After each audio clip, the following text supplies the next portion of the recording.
So what we're going to do this morning is we're going to work on Uttanasana, the forward bend. Ut and Tan, it's about deep stretching in Sanskrit. Asana is the pose, but Ut and Tan, deep, strong stretching. Ut is when things are intense. So Ut and Tan, intense stretch, forward bend. Please don't do this pose if you have detached retina or glaucoma or hypertension. And if you have sciatic pain, lower back pain, difficulties around the pelvis, consult with your doctor first. Obviously, always do what feels right for you. So let's look at the pose slowly. And first of all, we'll come to standing. So there are ways of adapting the pose. You can use the props that you have in your yoga room to adapt the pose. But normally this pose is done with either the feet together, which is not my preferred option, or the feet underneath the hip joint here, or even a little bit wider. And if you have balance issues, a little bit wider is good. Okay, I'm going to do it sideways on. So it's important to know that we're not bending from the waist. We're actually bending from the hip area, from here. And one of the ways that we do that is we breathe in and we lengthen up. Okay. And then as we bend forward, before we bend forward, we think of this rib cage here. We don't want it to collapse onto those internal organs. So let's keep it lifted and straight. Let's bend from here, pushing the pelvis back. Okay, but keeping this rib cage open. So let's do that together. Lovely. If you want to only go down so far, reach for your support and stretch into it, but keep the rib cage as much as possible away from the pelvis. And then if you can slowly lower down, you don't have to touch the floor. You can touch your knees, you can touch your shins, wherever you feel comfortable. And you can also use blocks to help support you, going down onto a block. Okay. But remember that we're keeping this rib cage away from the pelvis. And you're going to feel it probably along here, hamstrings, backs of the calves. So take it gently. It's much better to do a gentle forward bend than to try to be too extreme, okay? And the knees, the main question people ask is about these knees here. So you can bend the knees. You can even do a generous bend of the knees. Anything's preferable to causing strain on the lower back. So obviously some people find it easy to go straight down, but I also recommend holding one hand to the elbow and one hand to the opposite elbow and just letting the weight of the spine bring you down further. But again, remembering not to collapse too much here in the abdominal area. So hanging nicely. Okay, that's lovely. Just hanging. And then think of the tailbone and try pushing it up towards the heavens. So as in all yoga, from here you're listening inside, trying to work out what works best for you, whether you need to have your feet wider, knees more bent. Okay, and why is this pose good for you? Well, it's a forward bend, it's a soothing, emotionally soothing pose. Different hand options are you can hold behind the ankle, you can hold onto the knees, you can tuck your hands under your feet, you can hold onto your big toe. If those of you who can reach the big toe, you can even look forward, holding on to the big toe like so. Okay, so that's Padahasta Gustasana. And you breathe in, you look forward like so, straightening the spine, breathe out, go down a bit deeper. Breathe in, looking forward. So let's do it side on. Breathe out, going deeper. Breathe in, looking forward. And you can do that with the hands wherever you like. Breathe out, going down. Breathe in, looking forward.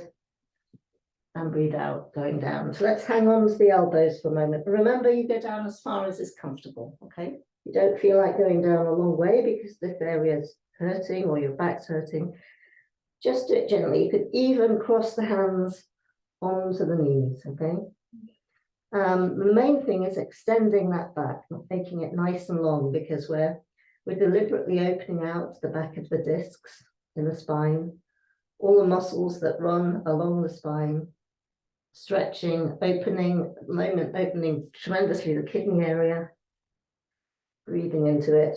So just experiment when you're there. The nice thing about forward bend is that unless you have back pain, you don't have to come out of it suddenly. You might feel your legs beginning to kind of jiggle a bit, shake a bit. If so, you can try rubbing them, soothing them. You can come out, you can go in again. You can rub the backs of the hamstrings up and down like so. Okay, lovely. You can try putting the hands together at the back and lifting. You can bend the knees more generously if you wish. You can try straightening them out a little bit, just listening to your own body, seeing how it feels. You can take the hands to the right. You can take the hands to the left. You can hold on to the elbows if you can. This is tricky. Behind you, like so. Yep. Lovely. Everybody's adjusting their hoodies, their pigtails, their hair. Okay. And then I usually end this one by rubbing the hamstring, rubbing up and down the backs of the legs quite strongly. Doing an extra little exploratory stretch. And then bending the knees so that my torso is actually resting like so on my thighs. And I come up by holding on to the knees. If you watch, my back simply I look up, and my legs do all the work to bring me up. And then opening right out. Okay. And just pausing, breathing out, and going down. Shake out the arms. So some of you'll know the answer to this question. What is a good counter pose to a forward bend? Backward bend, yes. So back arch is the easiest one to do after a forward bend, is to put the hands into the lower back here. So you know these dimples here, these bits. You could put your middle finger in there and just spread wide and push. Okay, so you're pushing the pelvis forward, like so. Push forward. And then look up. And drop the shoulders, open the chest. And breathe.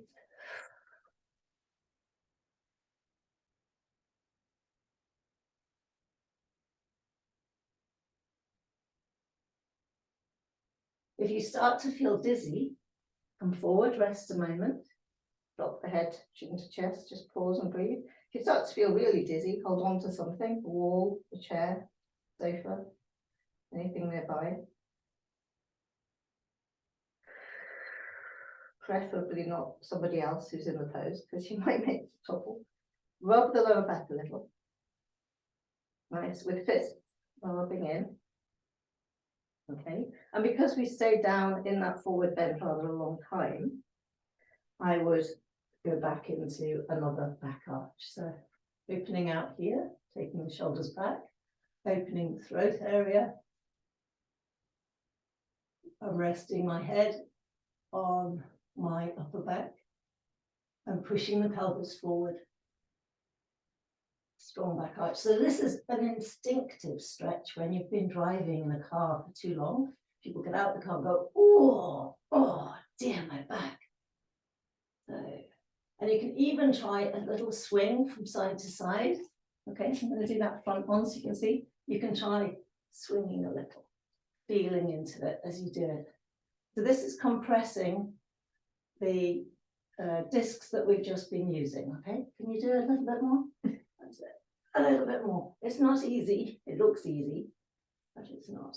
And then push forward a bit, push, push. And you see I'm just pushing forward.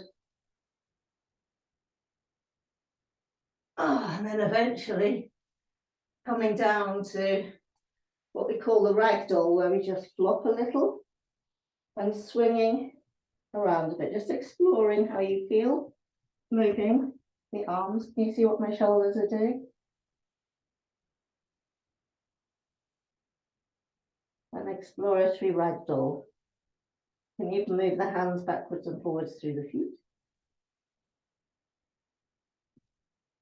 And then place the elbows on the knees.